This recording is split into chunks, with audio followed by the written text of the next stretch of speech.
ಅದು ಮೊನ್ನೆ ಬಂದಂತ ಸಾಂಕ್ರಾಮಿಕ ರೋಗ. ಯಾವ್ದು ಅದೇ ಅದು ಈಗ ಅಲ್ಲಿಗೆ ಬಂತು. ಈಗ ಅವಳನ್ನು ಮುಟ್ಟಿದ್ರೆ ಇವಳಿಗೆ ಬರ್ತದೆ, ಅಲ್ಲಿಗೆ ಬಂದ್ರೆ ಇಲ್ಲಿಗೆ ಬರ್ತದೆ, ನನಗೆ ಬಂದ್ರೆ ಇಲ್ಲಿಗೆ ಬಂದ್ರೆ ನನಗೆ ಬರ್ತದೆ. ಮತ್ತೆ ನಿನಗೆ ಬಂದ ಮೇಲೆ ಕೇಳುದು ಬೇಡ, ಎಲ್ಲ ಪಸರಿಸಿಕೊಂಡು ಹೋಗುದೇ. ಅಷ್ಟು ದೊಡ್ಡ ಸಾಂಕ್ರಾಮಿಕ ಎಂತದ್ದು ಅದು ಸ್ವಲ್ಪ ಜಾಗೃತವಾಗಿರ್ಬೇಕಾ? ಇದು ರುಕ್ಮಿಣಿಗೆ ಮುಡಿಸಬೇಕಂತೆ. ಒಮ್ಮೆ ನೋಡಿಕೊಂಡಾಯ್ತಾ ಅವ್ರು ಗಂಟು ಹೋಗ್ತಿದ್ದ. ನನಗೆ ಹೊಟ್ಟೆಗಿಚ್ಚು ಮತ್ತೆ ನಾನು ಹೊಟ್ಟೆಗಿಚ್ಚು ಪಡುವವಳೆ. ಹೌದು, ಖಂಡಿತವಾಗಿಯೂ ಇಲ್ಲ. ಮುಡಿಸಿ ಎನ್ನುವಾಗ ಹೇಳುತ್ತಿದ್ದೆ ನಾನು. ಒಂದು ನಾರದರ ಹೂವನ್ನ ತಂದು ನನಗೆ ತೋರಿಸಿಕೊಳ್ಳಬಹುದಿತ್ತು. ತೋರಿಸ್ಬಿಡಿ. ಎಲ್ಲ ಅವರದೇ ತಪ್ಪು ಅವರದೇ ತಪ್ಪು. ಅಲ್ಲ, ನಾರದರಿಗೆ ಯಾಕೆ ಬೇಕು ಈ ಸಂಸಾರದ ವಿಷಯ? ಹೌದು ಅಲ್ವಾ? ಮತ್ತೆ ಅವರಿಗೆ ಮನೆ ಉಂಟಾ, ಮಠ ಉಂಟಾ? ಯಾವುದೂ ಇಲ್ಲ. ಇಲ್ಲಿ ಬಂದು ಸಂಸಾರದಲ್ಲಿ ಹುಳಿ ಹಿಂಡುವಂತಹ ಕೆಲಸವಾದ್ರೆ ಯಾಕೆ ಬೇಕು? ನಾರದರ ನುಡಿ ಕೇಳಿ ನೀರ ಜಾಂಬಕ್ಕೆ ನನಗೆ ತೋರದಿರಬಹುದಿತ್ತು. ನಮ್ಮ ಪಾರಿಜಾತವನ್ನು ಒಂದೇ ಹೂ ತಂದದವರು. ಹೌದು, ಅದೇ ನಾನು ಹೇಳುವಂತೆ. ನಾವು 8 ಮಂದಿ ಇದ್ದೇವೆ, ಅಷ್ಟಮಾಂಗನೆಯರು ನಾವು. ನಿಮಗೆ ಇಷ್ಟ ಉಂಟು, ಅಂದು ಕೊಟ್ಟರು ನಿನಗೂ ಬೇಕು. ಯಾಕಂದ್ರೆ ಒಂದು ಹೆಣ್ಣು ಮಕ್ಕಳಿಗೆ ಆಸೆ ಇರುವುದಿಲ್ಲ. ಹೆಣ್ಣು ಮಕ್ಕಳಿಗೆ ಆಸೆ ಇರ್ತದೆ. ನಾವು ಹೆಂಡತಿಯರು ಇರುವುದು 8 ಮಂದಿ. 8 ಹೂ ತರುದಪ್ಪ. 8 ಹೂ ತರುದ. ಗಂಟೇನು ಹೋಗ್ತದೆ, ಗಂಟೆ ಹೋಗುದಿಲ್ಲ. ಅವಳಲ್ಲಿ ಹೆಚ್ಚೇನು, ಮಿಕ್ಕವರಲ್ಲಿ ಕೊಂದೇನು, ನಿಮ್ಮಲ್ಲಿ ಕೊಂದೇನು. ಅವಳಲ್ಲಿ ಏನುಂಟು? ನನಗಿಂತ ಹೆಚ್ಚು ಉಂಟು ಅವಳಲ್ಲಿ. ನಿಮಗೆಲ್ಲ ಹೆಚ್ಚು ಉಂಟು. ದಪ್ಪದಲ್ಲಿ ನಾನೇ, ಮತ್ತೆ ಒಂದು ಉದ್ದದಲ್ಲಿ ನಾನೇ, ನೀವೇ. ಐಶ್ವರ್ಯ ಬಿಡು, ಅದೆಲ್ಲ ಆಯ್ತಲ್ಲ ಬಿಡು. ಆದ್ರೆ ನಾರದರು ಹೀಗೆ ಮಾಡ್ಬೋದಿತ್ತ? 1000 ಮಂದಿಯೊಳ ಅಪಮಾನ ಸಾವಿಗೆ ಸಮಾನ ಅಂತ ಹೇಳ್ತಾರಲ್ವಾ? ಅಲ್ಲ, ಇಷ್ಟೊತ್ತು ನನ್ನ ಗಂಡ ಈ ರೀತಿ ಮಾಡ್ತಿದ್ರೆ ನಾನು 12 ಬಾರಿ ಸಾಯ್ತಿದ್ದೆ ತಾಯಿ. ಅಯ್ಯೋ, ಈಗ ಸಾಯ್ತೇನೆ ನಾನು. ಎಲ್ಲಿ? ನೀನು 1 ಬಾರಿ ಸತ್ತು ತೋರಿಸು ನನಗೆ, ಮತ್ತೆ 12 ಬಾರಿ ನೋಡು. ಅಲ್ಲ, ಗಂಡನಿದ್ರು ನಟನೆ ಮಾಡು. ನಟನೆಯ ಅದನ್ನ ಹೇಳಿಕೆ ಹುಚ್ಚ ನನಗೆ. ಮತ್ತೆಂದು 12 ಬಾರಿ ಸಾಯುವುದು ಹಾಗೆಲ್ಲ ಹಾಗೆಲ್ಲ ಸಖಿ. ಏನು ಮಾಡಲಿ, ಏನ ಮಾಡಲಿ ಯುವತಿ ಏನ ಮಾಡಲಿ ಯುವತಿ ನೀತಿ.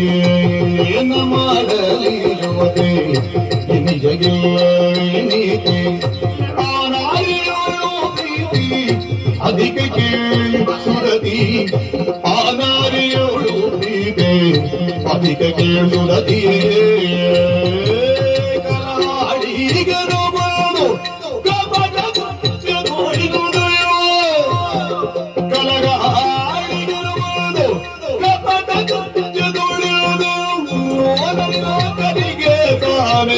ನುಡಿಸಿದನು ಕಾಣೆ ಏನ ಮಾಡಲಿ ಯುವತಿ ನಿನಗಿಲ್ಲವೇ ನೀತಿಯೇ.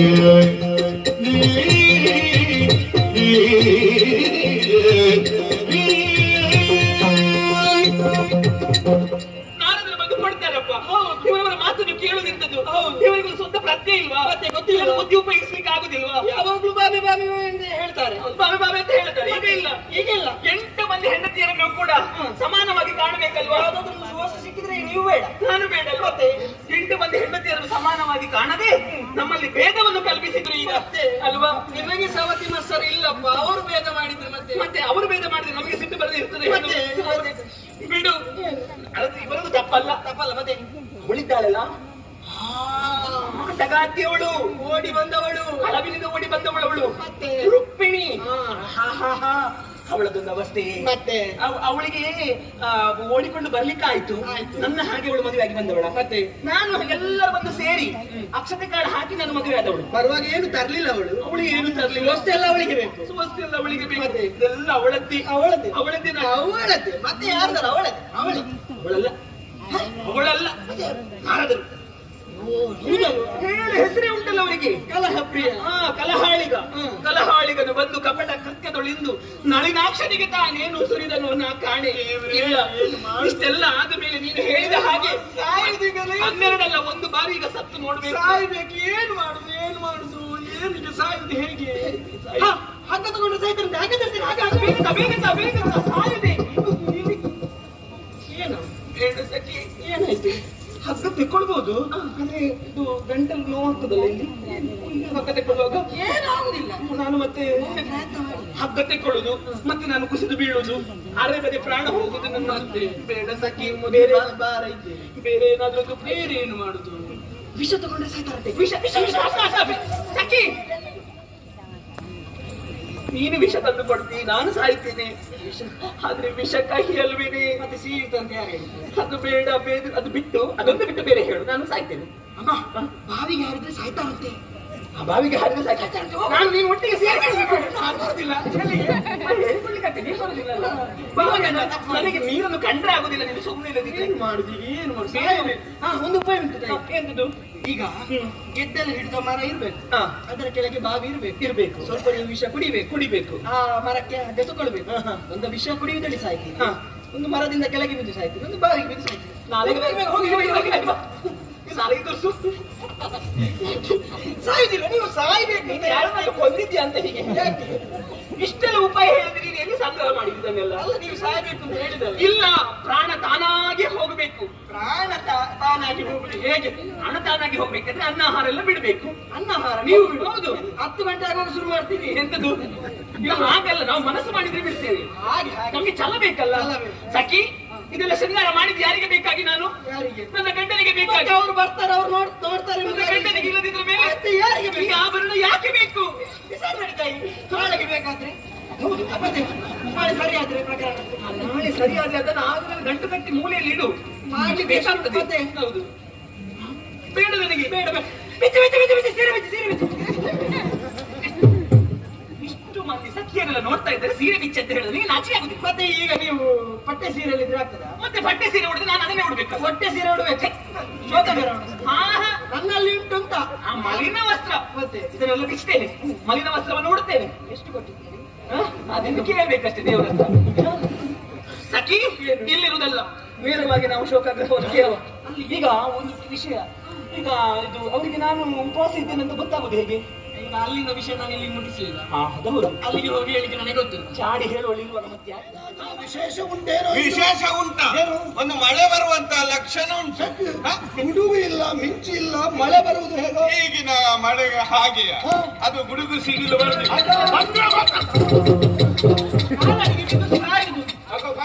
ಎಲ್ಲಿ ಬೇಕಾದ್ರೂ ಬರ್ಲಿಕ್ಕಿಲ್ಲ. ಹೋಗಿ. ಇವಳ ದೇವರೇ, ಸ್ವಾಮಿ ವಂದಿಸಿಕೊಂಡಿದ್ದೇನೆ. ಅಷ್ಟಪುತ್ರಿ ಪ್ರಾಪ್ತಿರಸ್ತು. ಎಂತದ? ಸ್ವಾಮಿ ಅವಳೆಂತ ಹೇಳಿ ಸ್ವಾಮಿ ವಂದಿಸಿಕೊಂಡಿದ್ದೇನೆ. ಈಗ ಅವಳ ಸ್ವಾಮಿ ಯಾರು? ಅವಳ ಗಂಡ ಸ್ವಾಮಿ ನಾನಲ್ವಾ? ಹೌದಾ? ನನಗಲ್ಲ, ಮತ್ತೆ ಹೇಳಿ. ಅವರಿಗೆ ಅವರು ಲೋಕಕ್ಕೆ ಸ್ವಾಮಿ ಅಲ್ಲ. ಮನೆಯಲ್ಲಿ ನಾನು ಲೋಕಕ್ಕೆ ಸ್ವಾಮಿ ಇದ್ದೇನೆ. ಆ ಕಾರಣಕ್ಕಾಗಿ ನನಗೆ ಅವಳು ವಂದಿಸಿದ್ದು. ನೀನು ಲೋಕ ಸ್ವಾಮಿಯ? ಲೋಕಕ್ಕೆ ಲೋಕಕ್ಕೆ ದೇವರು.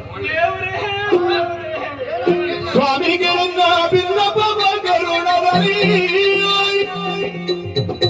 ದೇವಿಗೆ ತಾಪ ಮಗವಿರುವುದಿರಲಿ. ಈ ಮಾತು ಖುಷಿಯಲ್ಲ ಸಹಜವಾಗಿಯಲಿ. ಪ್ರೇಮವಾಗಿ ಬಂದು ನೋಡು ಬೇಗದಲ್ಲಿ ಸ್ವಾಮಿಗೆ ನನ್ನ ಬಿಲ್ಲಪ್ಪ ಕರುಣದಲ್ಲಿ. ಸ್ವಾಮಿ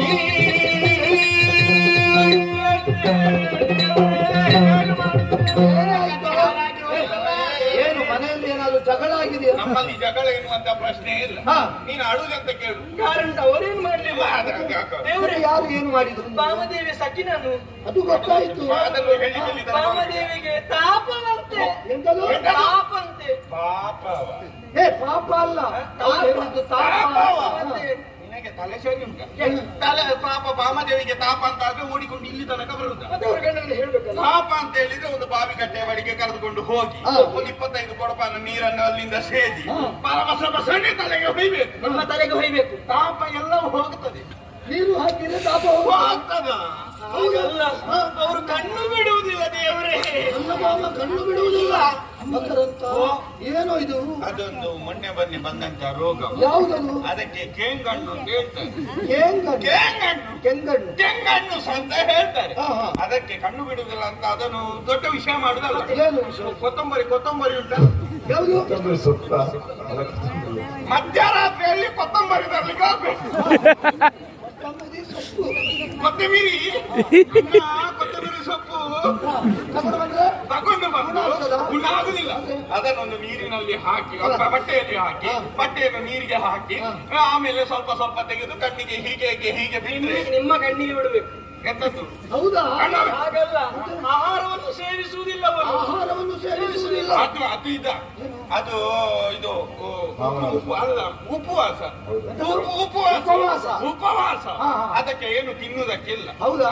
ಅದು ಹಾಗಲ್ಲ ದೇವ್ರೆ, ಯಾರಲ್ಲಿ ಮಾತನಾಡುವುದಿಲ್ಲ. ಮಾತಾಡುವುದಿಲ್ವಾ ಹಾ.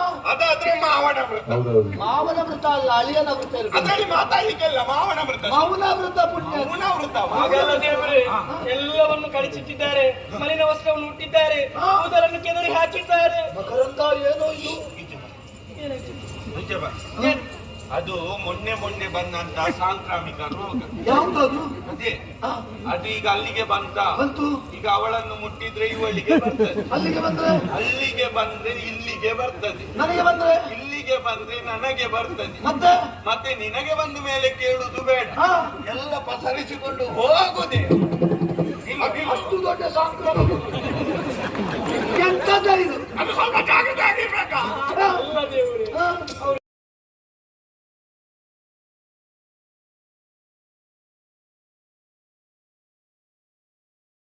Jai Ram, Jai Ram, Jai Ram, Jai Ram, Jai Ram, Jai Ram, Jai Ram,